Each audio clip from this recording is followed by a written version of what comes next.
മരിച്ചവർ വീണ്ടും ജീവിക്കുമോ? നിങ്ങളുടെ അഭിപ്രായത്തിൽ ഉവ്വ്, ഇല്ല, ഒരു പക്ഷേ.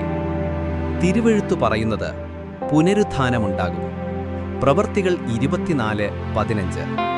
നീതിമാന്മാരുടെയും നീതി കെട്ടവരുടെയും പുനരുത്ഥാനമുണ്ടാകുമെന്നാണ് ദൈവത്തിലുള്ള എൻ്റെ പ്രത്യാശ. ഇവരും അതുതന്നെയാണ് പ്രത്യാശിക്കുന്നത്. ഇത് വിശ്വസിക്കുന്നതുകൊണ്ടുള്ള പ്രയോജനം: പ്രിയപ്പെട്ടവരെ നഷ്ടപ്പെട്ടവർക്ക് ആശ്വാസം. 2 കൊരിന്ത്യർ 1:3-4. നമ്മുടെ കർത്താവായ യേശുക്രിസ്തുവിൻ്റെ ദൈവവും പിതാവുമായവൻ വാഴ്ത്തപ്പെടട്ടെ. നമ്മുടെ ദൈവം മനസ്സലിവുള്ള പിതാവും ഏത് സാഹചര്യത്തിലും ആശ്വാസം തരുന്ന ദൈവവുമാണല്ലോ. 4. നമ്മുടെ കഷ്ടതകളിലെല്ലാം ദൈവം നമ്മളെ ആശ്വസിപ്പിക്കുന്നു. അങ്ങനെ ദൈവത്തിൽ നിന്ന് കിട്ടുന്ന ആശ്വാസം കൊണ്ട് ഏതുതരം കഷ്ടതകൾ അനുഭവിക്കുന്നവരെയും ആശ്വസിപ്പിക്കാൻ നമുക്കും കഴിയുന്നു. മരണഭീതിയിൽ നിന്ന് മോചനം. എബ്രായർ 2:15. ആയുഷ്കാലം മുഴുവൻ മരണഭീതിയുടെ അടിമത്തത്തിൽ കഴിയുന്നവരെയെല്ലാം സ്വതന്ത്രരാക്കാനും തൻ്റെ മരണത്തിലൂടെ യേശുവിന് കഴിയുമായിരുന്നു. മരിച്ചുപോയ പ്രിയപ്പെട്ടവരെ വീണ്ടും കാണാമെന്ന പ്രത്യാശ. യോഹന്നാൻ 28:29. ഇതിൽ ആശ്ചര്യപ്പെടേണ്ടതില്ല. സ്മാരകക്കല്ലറകളിലുള്ള എല്ലാവരും അവൻ്റെ ശബ്ദം കേട്ട് പുറത്തുവരുന്ന സമയം വരുന്നു. 29. നല്ല കാര്യങ്ങൾ ചെയ്തവർക്കത് ജീവനായുള്ള പുനരുത്ഥാനവും മോശമായ കാര്യങ്ങൾ ചെയ്തവർക്ക് അത് ന്യായവിധിക്കായുള്ള പുനരുത്ഥാനവുമായിരിക്കും. തിരുവെഴുത്ത് പറയുന്നത് വിശ്വസിക്കാമോ? തീർച്ചയായും വിശ്വസിക്കാം.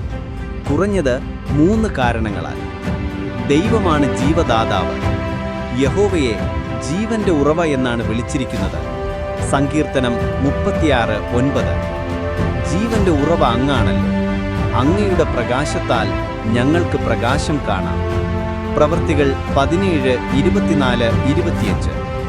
ലോകവും അതിലുള്ളതൊക്കെയും ഉണ്ടാക്കിയ ദൈവം സ്വർഗത്തിനും ഭൂമിക്കും നാഥനായതുകൊണ്ട് മനുഷ്യർ പണിത ദേവാലയങ്ങളിൽ വസിക്കുന്നില്ല. 25. ദൈവത്തിനൊന്നിൻ്റെയും ആവശ്യമില്ല. മനുഷ്യരുടെ ശുശ്രൂഷയും ആവശ്യമില്ല.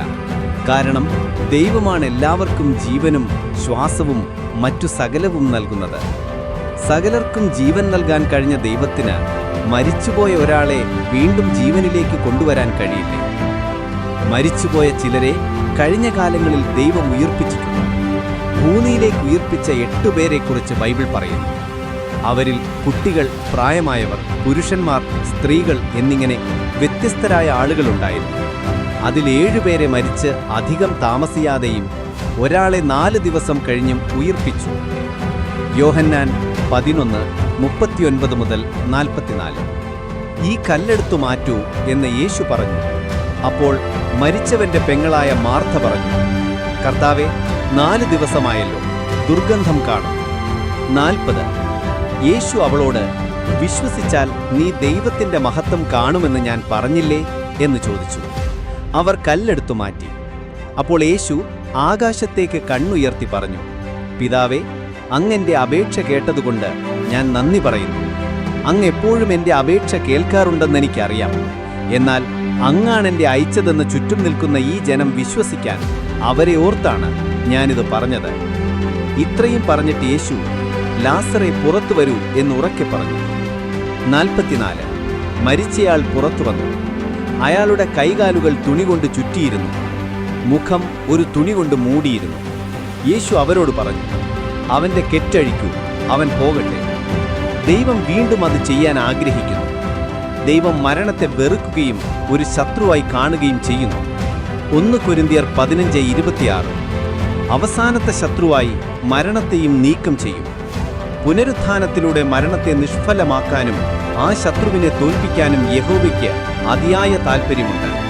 തൻ്റെ ഓർമ്മയിലുള്ള എല്ലാവരെയും ജീവനിലേക്ക് കൊണ്ടുവരാനും ഭൂമിയിൽ അവർ എന്നെന്നും ജീവിക്കുന്നത് കാണാനും ദൈവം ആഗ്രഹിക്കുന്നു. ഇയ്യോബ് 14:15. മനുഷ്യൻ മരിച്ചുപോയാൽ അവന് വീണ്ടും ജീവിക്കാനാകുമോ? എനിക്ക് മോചനം കിട്ടും വരെ അടിമപ്പണിയുടെ കാലം മുഴുവൻ ഞാൻ കാത്തിരിക്കും. 15. അങ്ങ് വിളിക്കും, ഞാൻ വിളി കേൾക്കും. അങ്ങയുടെ കൈകൾ രൂപം നൽകിയവയെ കാണാൻ അങ്ങയ്ക്ക് കൊതി തോന്നും. നിങ്ങൾക്ക് എന്തു തോന്നുന്നു? നമ്മൾ പ്രായമാകുകയും മരിക്കുകയും ചെയ്യുന്നത് എന്തുകൊണ്ട്? ഉൽപ്പത്തി 3:17-19. റോമർ 5:12 എന്നീ വാക്യങ്ങളിൽ ജീവന്റെ ഉറവയായ ദൈവം ഈ ചോദ്യത്തിനുത്തരം നൽകുന്നു.